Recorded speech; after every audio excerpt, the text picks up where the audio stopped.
new Forge of Light is here, featuring the brand new Season 2 Rattle-Spear and Springblades. And even though I'm still in Season 1, I get a crack at unlocking these. So stick around in this video for the full breakdown. Are these worth it, and which one should you go for, if any?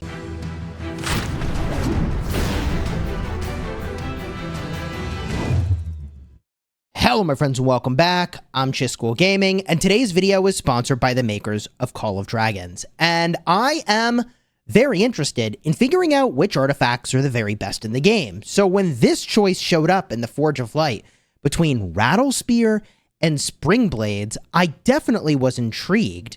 Now, in this video, I'll do the following things, and you can use the timestamps to navigate to whichever part you're most interested in. First, I'll review what the Rattle-Spear and the Springblades actually do.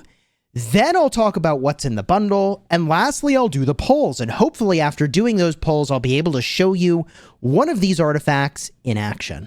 So let's start with the Rattle-Spear, and by the way, consider subscribing if you haven't already. I make regular videos about Call of Dragons designed to help you get value and smash your enemies, and you may be interested in the playlist full of videos covering all of the different Forge of Light events that have showed up. So the Rattle-Spear is a marksman artifact, and what I find interesting about this particular item is that it has a passive ability.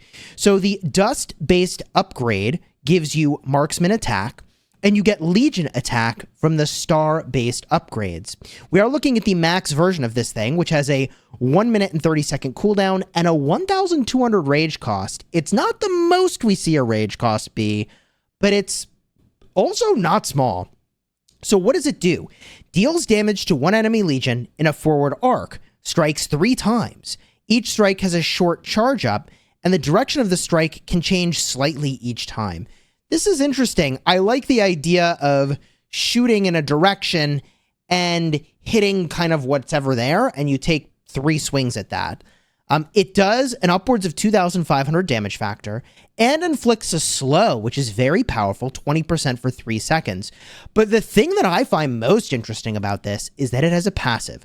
When your Legion inflicts defense break on the enemy, you gain defense penetration, ignoring 20% of the enemy's defense for 7 seconds. Now look, the only thing better than this is actually debuffing the enemy, making it so that everything hitting the target gets the benefit of reduced defense on the target. This benefits only the March holding the Rattle-Spear. You ignore 20% of their defense. It has the same ultimate outcome for the March that, the one March that inflicts or gets the benefit of this, but it's obviously way better to debuff the enemy. So the thing that I think is interesting about this is that I think the way this works is it puts a area of effect in front of your March, and then I think you can move around, and whatever's in that area, you'll hit over the course of a couple seconds, and it's only a total of 3 targets over that window of time. The reason I'm interested in this over something that we already have, which is the Shadow Blades, which I have touted as being really, really good, is that while Shadow Blades are very powerful, okay, and they do a nice AoE template, and you can do a lot of burst damage, often I'm not trying to hit 5 enemies all at once. Often there's only 1 or 2 enemies in front of me. So if I can instead do maybe less damage if I'm hitting a big group, but do more damage when I'm only hitting 1 or 2 targets, I'm very interested in what this Rattle-Spear can do. The other thing I'll point out is that obviously the 2 major defense breaks you can get in the game right now come from Nico's active skill. So if you're using Nico, yeah, the spear is really good. That's where it's designed so that you can, every sort of rage cycle, get the benefit of that defense mitigation. That's actually insane. Like, you reduce the defense of their target and you ignore defense. That is crazy. I think this Rattle-Spear could be really cool. The other major defense break comes from Kanara's talents. It's right over here. So if you ran a Kanara primary, you'd have 2 ways to get the defense break. One from her talents, and then Nico's secondary would be another way to get a defense break. Just one way to sort of think about that. So I think the Rattle-Spear is what I'm going to go for, but I do want to talk about the Springblades before I go do these polls. The Springblades is a cavalry item. It gives you cavalry unit attack for dust and Legion attack for your star levels. And what's interesting about this one is it's got a low rage cost, 600. half the cost of the Rattle-Spear, and a very fast cooldown of a minute 30. It throws a blade out that deals damage to up to 3 legions in a designated circle every 5 seconds before returning to your position. This actually does seem really insane. And the reason this seems insane is that the way big group fights work is that if the enemy's clustered up, you are going to do a stupid amount of damage. Like, actually insane. So it's only 400 damage factor, but it's going to hit 5 targets? No, up to 3 legions in the circle every second. So 3 legions, okay, and it hits every second for 5 seconds. So it's 15 attacks with the 400 damage factor. And when it returns, by the way, it deals damage to up to 3 legions in its path. And that's 2,000 damage factor. So if we look at the animation here, we can see that it sends out, and it does the big damage factor on its way over and on its way back. And the route that it returns, it changes based on where your march has gone. So this thing seems really powerful. Now, the targets do take 15% less damage per additional target. And the passive is that when your legion gains passion, they also gain keen. That's an attack boost of 30% for 5 seconds. Now, the passive effect on the Springblades is that when your legion gains passion, they also gain keen. Attack of upwards of 30%, by the way. Now, the Springblades obviously look like they're from the Spring Wardens, and we need to talk about what passion actually is, because originally I was a little confused, but when I went and I looked at the heroes over here, aha, Emrys, when he gains battle, he gains passion, increasing the rage accumulation speed by 40% for 5 seconds. So you even see what he's holding here, and it looks like he's holding the Springblades. So I think this weapon, this artifact, is designed for Emrys. It seems pretty obvious that that's the case. Okay, and let's see here. The Awakening skill. When hit with a normal attack, Emrys's Legion has a 20% chance to gain passion, increasing the rage accumulation speed. And if Emrys's Legion already had passion, it's removed, granting 100 rage. So there are a couple ways to gain passion here, and even to burn passion to gain rage, which is kind of nuts, and it can happen pretty fast. So I think this item is obviously designed for Emrys, and there may be other commanders, other heroes that can take advantage of this, but I'm pretty sure Emrys is really kind of the jam here. If we just take a quick look, now I'm really intrigued. Does Bakshi have passion anywhere? I don't think so. Bakshi does not have passion anywhere. Oh, he does have passion. Hold up. Bakshi can also trigger passion. Wow. Okay. The chance that you trigger passion is pretty slim. When in battle, Bakshi randomly gains either Ascension, Passion, or Spirit Siphon every 10 seconds. So, I mean, is a 1/3 chance every 10 seconds you get this. So, like, once every 30 seconds, he can also give passion. So, obviously designed for Emmy over here, Emrys. And I suppose the Alistair, does he do passion? He doesn't, right? No. Oh my gosh, he can gain passion. Alistair's Legion has over 50% of units remaining. They have a 20% chance to gain repost and passion when launching their normal attacks. So even Alistair has a way to gain passion here. That's kind of crazy. So that's obviously what you would want to do if you go for this thing. And I actually think it's really good. But why am I not going for Springblades? Even though I just said, wow, it's really good. The reason I'm not interested in Springblades is because there's already so damn many good cavalry items. I mean, if we just look at the artifacts for cavalry, oh my god, they're insane. I already have a Sorlin's Blade that's chilling at level 3. My Kingslayer right now, I got another one, so I could take that to level 3 as well. I mean, I already have 2 very good cavalry items. But as far as I see it, I've only got one good marksman item, and it's the Shadow Blades. And this item's actually pretty weak when you've only got 1 or 2 targets in front of you, compared to what I think this other item could do for me.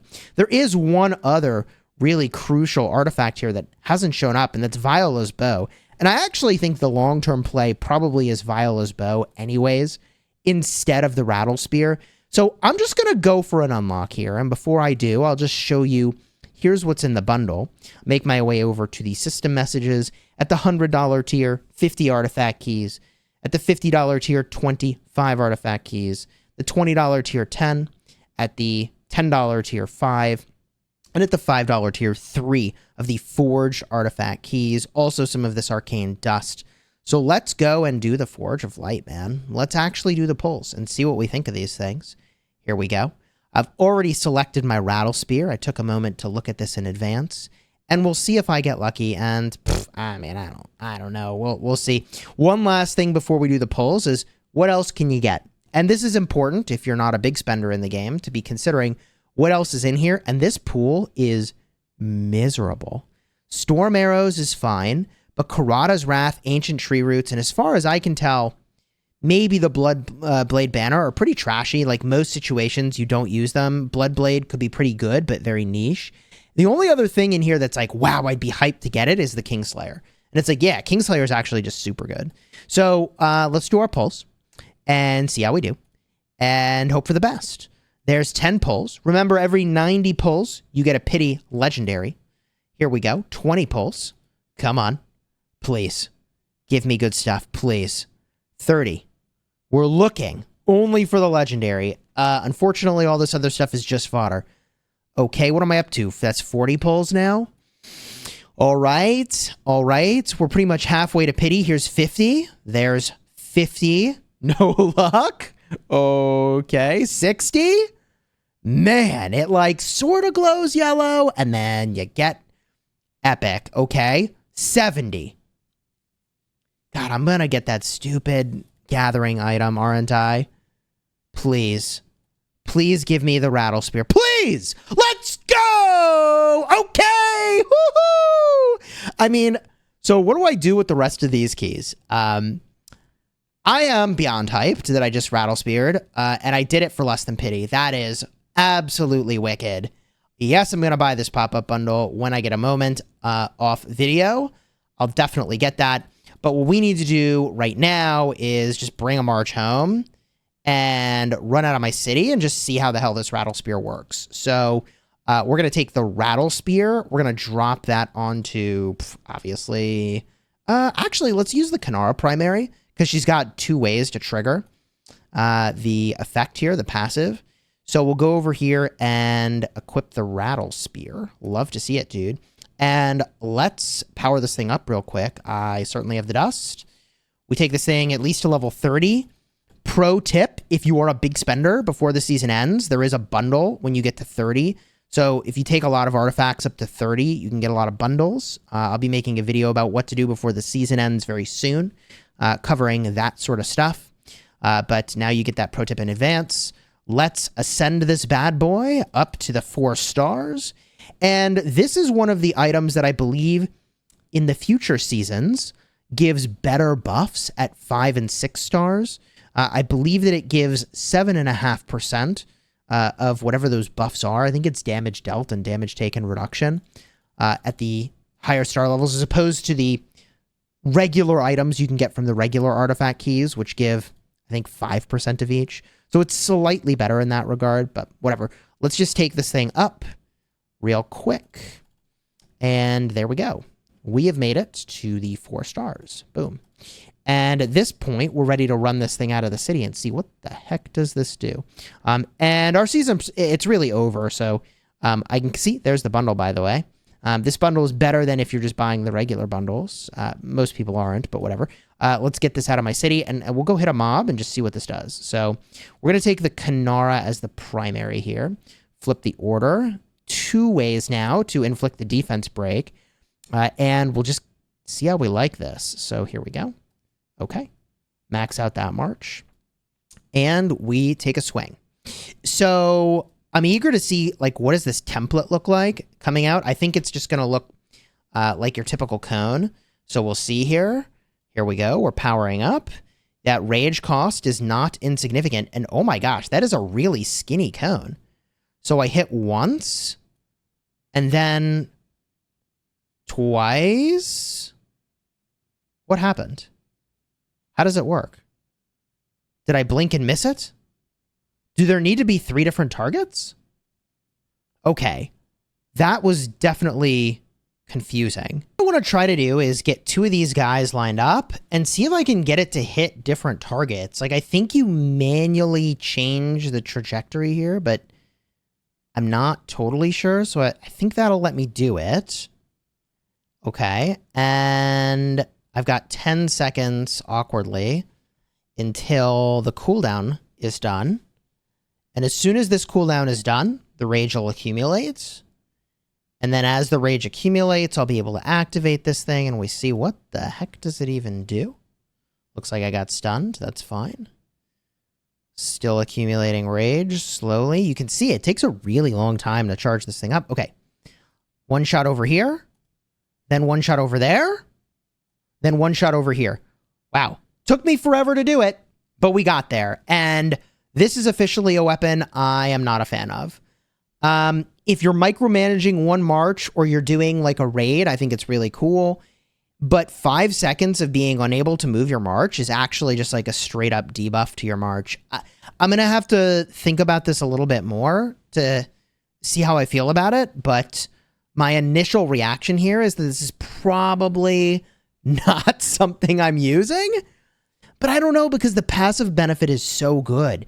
But when I think about actually trying to fight with 5 marches at the same time, to lose control of them for that long, to do that little targeting exercise, that's too much. That's really bad. So I'm going to have to think about what I want to do with this artifact. That's a head scratcher for me. If you found the video helpful, do me a huge favor. Throw a like on here and consider subscribing. I might try to unlock the other artifact just to have it. That seems like a reasonable choice, right? And then we'll see if sort of how I feel about that one. Very interesting. Until next time, you have fun smashing the kingdom. And if you're looking for more Forge of Lights for artifacts, cards will be in the end screen for that in just a second.